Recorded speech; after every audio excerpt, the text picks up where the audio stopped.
Oh my god, howdy! Welcome back to my theatre-themed YouTube channel. My name is Mickey Joe and I'm obsessed with all things theatre. If you're meeting me for the first time, I am a professional theatre critic here on YouTube, and I was recently invited to go and see BROKEBACK MOUNTAIN, the brand new stage version, which is being presented in its world premiere production at the newest West End theatre at Soho Place. The "at" is part of the name, I didn't say it twice. Look, at Soho Place. And there it is. There's a picture of it. There you go. Now this is a play with music rather than a musical, but it stars Mike Faist and Lucas Hedges as the show's two cowboys, which is why I am dressed like this today, although I'm suddenly realising it's way too warm and this is not going to be feasible. Excuse me. Okay, let's talk about the cowboy play. So I was really excited for this. This is a very new theatre in the West End, and they've been staging some very interesting things. I still feel like they're trying to find their feet a little bit, but certainly with this casting and with this announcement and some of the creatives involved, I thought this was a really exciting project. And often with these things, where there are composers attached, you wonder where the line is between play with music and musical. We're going to talk about that today in this video, and I'm also going to talk about everything else to do with this show. Who did I think gave the strongest performance? What did I think of the set design, given that this is a theatre staged completely in the round? And ultimately, what did I think of the show? Is this worth seeing? I'm going to answer all of these questions in today's brand new review video. If you enjoyed this one, make sure to subscribe to my theatre-themed YouTube channel. I will be doing many more reviews very, very soon, and I've been doing so many recently, so you can check out all of the reviews that I have already posted if you haven't already. And if you have already been to see BROKEBACK MOUNTAIN at Soho Place, I would love to know what you thought of it. Let me know your thoughts in the comment section down below, because this has been a divisive piece of theatre. This has had 5-star reviews, it has had 2-star reviews. So let's talk about it. What did I think of BROKEBACK MOUNTAIN?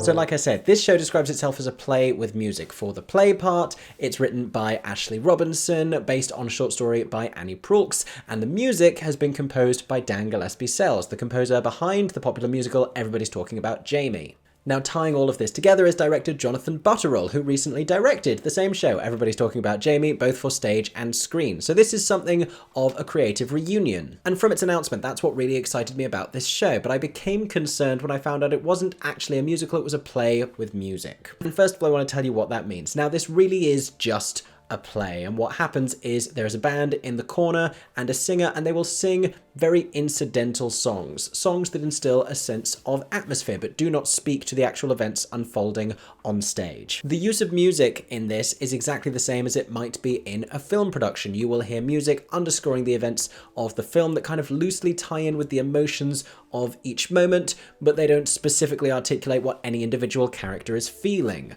Some of the members of the band do participate in smaller roles later on in the play, but the play's major characters do not ever get to sing. We do not hear Mike or Lucas singing in the show.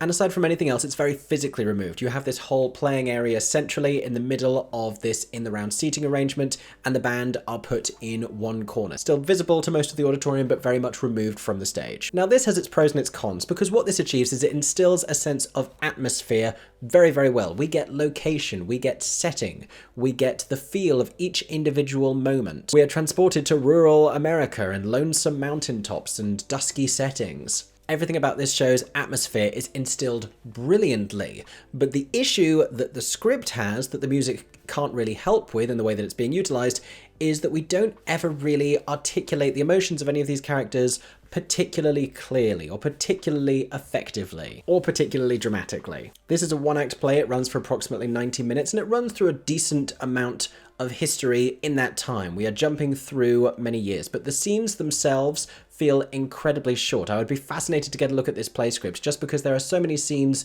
that appear to be less than a page long. One scene is introduced incredibly slowly, with all of this expositional underscoring and this scene transition and this lighting transition to bring a character on in a bed. We have another character walking in. She says a single sentence, and then the scene ends. We have more lighting transition, more music transition, and this is quite characteristic of much of the play. Ultimately, as much as I really wanted to love this and for it to be this new, exciting thing with compelling creative choices and great casting, it was fatally dull. And it pains me to say that because I was so excited for this, and I do think it represents an enormous amount of talent, but I think it's the script that really limits the theatrical capability of this play. I've said in one of these videos before, the absolute worst thing that a piece of theatre can be is boring, and unfortunately this ticks that box. And it's not that it lacks for compelling characters or for a strong narrative or that its content isn't relevant to a contemporary audience. It has all of those things, but the way that it presents it to us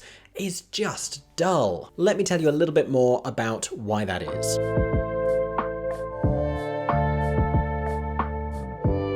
So I don't know how much you know about the plot of BROKEBACK Mountain, but we have these two characters, Jack Twist and Ennis Delmar, who end up working together for one summer on BROKEBACK Mountain. It's this very isolated setting. They're there to look after a farmer's sheep, and they end up sharing a tent, and they end up having this romantic encounter that blossoms into a relationship that lasts the summer, but unfortunately cannot last in an unforgiving society. Now, even those who do not know much about the film BROKEBACK Mountain know that this is the one with the gay cowboys, and we get to that moment really quite early on in the play. We have an awful lot of exposition about logistics to do with these sheep and the mountain and the jobs that these two are being hired to carry out, but we have very little development of the relationship between these two characters.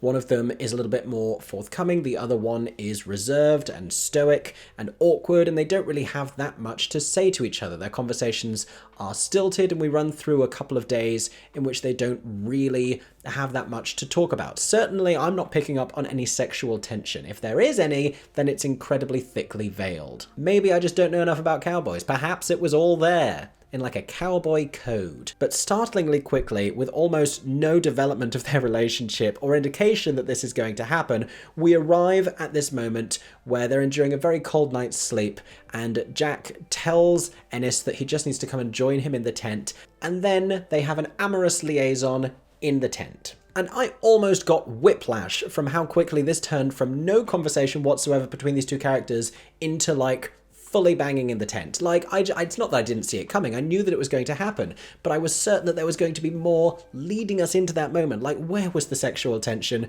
Where were the stolen glances and the longing? Where was the implication of their true desires? I got none of that. And they make time for that later on in the play, but I feel like we really needed to develop that relationship before it became carnal. And when that moment happens, it is implied, and we know that it's happening. We can see that it's happening from what is happening to the tent, but we're not seeing it. And it's not that I'm advocating for that necessarily. However, I think by excluding both the indication that that is coming and the act itself, we have then lost a decent chunk of the building of this relationship. This at its heart is a love story, and when you are portraying a love story, either on film or on stage, it's all about that meeting and the building towards a moment like this. The fact that this happens so early on with no justification makes their entire relationship feel unearned, and for that reason, none of the moments later on in the story really pay off emotionally. When they scold each other and separate, we don't feel the weight of it. When they come back together, we don't feel the relief. And ultimately, we don't feel the grief at the end of the play either. What ought to be completely heartbreaking left me indifferent, and obviously should have spoken to me on a deeply personal level. I'm no cowboy, but I was sat next to my boyfriend at the theatre. This ought not to be material I struggled to connect with on an emotional level. I wonder if any cowboys have seen this show. If there are any cowboys watching this video, do we still have cowboys? Are there cowboys in 2023? I might Google this later. Now, as I've told you many times, not a musical, it's a play. And I'm not arguing that it ought to be a musical, but the beauty with musicals, at least, is characters get to sing their feelings that they dare not express. And we have some characters here that, both due to their personal temperament and due to the glare of a homophobic and prejudiced society, are not going to express many of the things that they feel. We have a couple of conversations in which they are a little more forthcoming with their emotions, but for so much of this script, they really don't articulate the way that they actually feel, and we just have to interpret it from stolen glances, and a lot of the acting is minimal and subtle. It is not broad and theatrical. It is close up. And this is a fairly small space. No one is sat too far away from the stage, but I just don't think it's big enough. And unfortunately, they don't have the capacity, because this is a play where everything is very realistic and honest and truthful. We just spend so much of this not really knowing the specificities of their feelings. We know that there's a longing. We know that there's a frustration. We know that there is a romance, but they aren't able to articulate it. And the script falls short of the meat of so many of these conversations. When Ennis Delmar's wife begins to suspect that he might be unfaithful,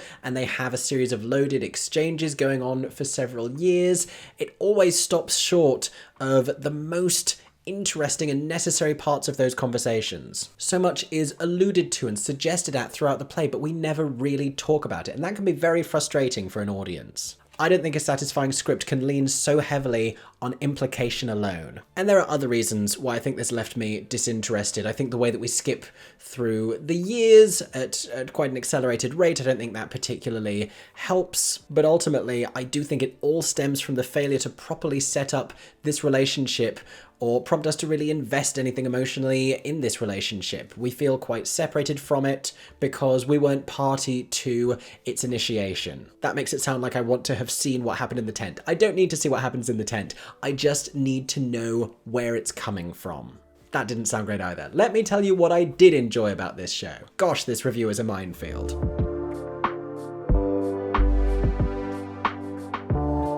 So like I said, atmosphere was instilled wonderfully. I mean, some of the best. It was a brilliant stage.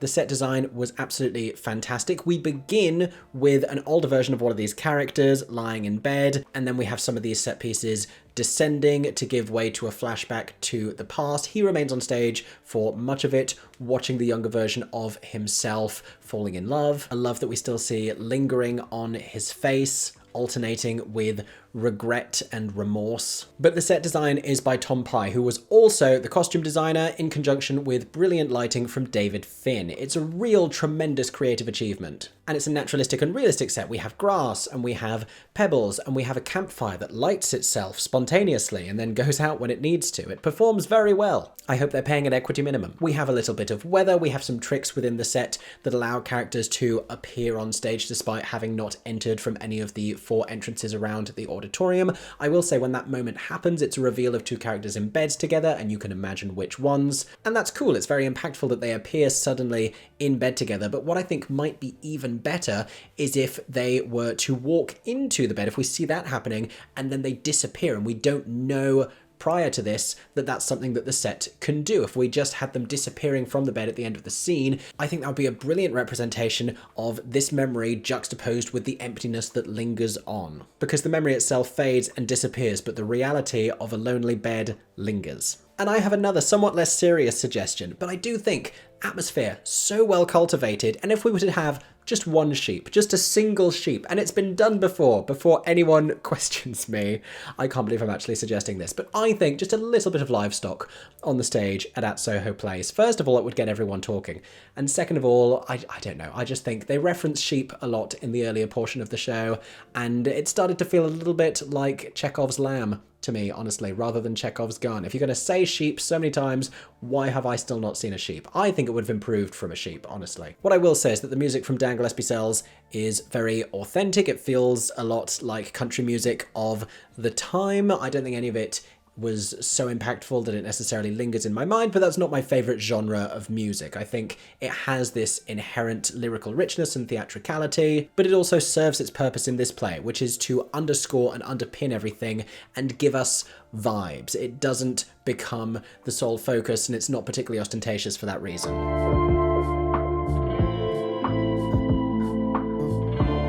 So here's a section I haven't included in a review before. If anyone is curious about the content of this show, let me tell you. There is a moment in which a live gun is fired on stage. It's not a moment of particular tension or anguish. It happens quite casually, and it's also signposted far enough in advance that you know that it's coming. It gives you time to block your ears if that's not something that you want to hear. But that also wasn't the type of adult content that I was originally going to talk about. So there is a little bit of nudity. Like I said, when the first thing happens in the tent, it happens in the tent, and we don't even get a silhouette of what's going on there. We just get a slightly shaky tent. But later on, there are a couple of moments within the play where we do see moments of near nudity. We see the 2 of them naked in bed together with everything tactically covered, and Mike Faist makes every attempt to keep it that way, but he does then, while covering himself, run across the At Soho Place stage. So the nudity featured in the show is never full frontal, but there is full nudity happening in the show. If anyone has any more specific but professional questions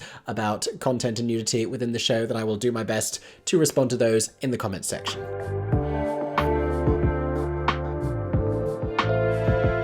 So let me talk to you about these performances. So Mike Faist is giving the strongest performance in this show because he has the best material to work with. He is also the character who is most liberal with sharing his emotions, so I don't think that's a coincidence. He is quite charismatic, he is roguishly charming, but later on we also get to see these other shades to him. We get to see a fear, and we get to see a little bit of an edge that he has as well. He has a really explosive emotional scene towards the end of the show, which is probably one of the best pieces of acting that happens in this play. But his performance is layered and nuanced and well crafted. It's a really strong acting performance from him. Lucas Hedges, opposite him, is also committing to a characterization, but it's much more of a one-note characterization. That's kind of per the script. He is stoic, he is guarded, he is clearly frustrated, but he really doesn't articulate that very forthcomingly for almost any of the show. So we get this one mood with relatively little variation. We see glimpses of joy and sorrow, but I also don't think that those are signposted well enough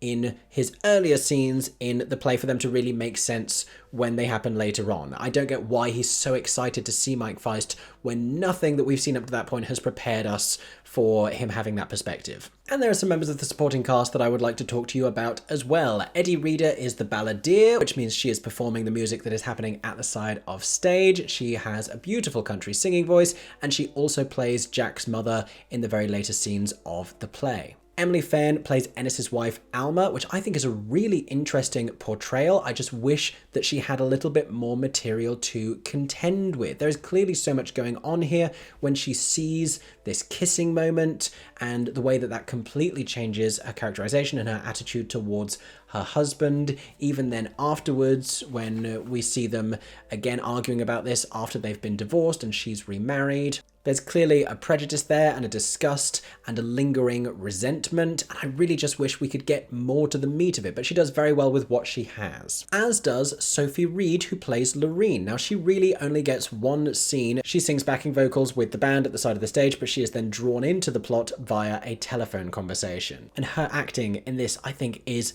a masterful depiction of concealed emotions and a little bit more knowledge than she lets on, and this ultimately very loaded exchange that she has with Ennis. This, alongside Mike's big outburst as Jack, is probably one of my enduring favourite moments of the play. I like that we were utilising the band. I like that she is giving this half of a telephone conversation using the microphone. I like the cleverness of that, not bringing her into the space because she's not physically there, but having her presence, and the way that she acted it, absolutely brilliant. But those have been my thoughts about Brokeback Mountain at Soho Place. Like I said, there's a lot of tremendous theatrical work being done here and a lot of brilliant creativity. It looks fantastic. It sounds wonderful. There just isn't enough substance to the relationship that this is depicting. I think it makes one too many mistakes in its exposition for us to get invested in this early portion of the emotional journey. And for that reason, it's ultimately not particularly satisfying and not particularly interesting. But like I told you back at the beginning, this has been a very divisive piece of theatre, and mine is not the only opinion on this. So if you have been to see Brokeback Mountain and you want to share your opinion, please do so in the comment section down below, especially if you thought differently to me. If you loved this play, tell us why. I would love to hear about it. Thank you so much for watching today's video. I hope you have enjoyed. If you did, make sure to subscribe to my theatre-themed YouTube channel for plenty more review videos, as well as a lot of other stagey content coming very soon. I hope that everyone is staying safe and that you have a stagey day. For 10 more seconds, I'm Mickey Joe Theatre. Oh my god, hey. Thanks for watching, have a stagey day. Subscribe!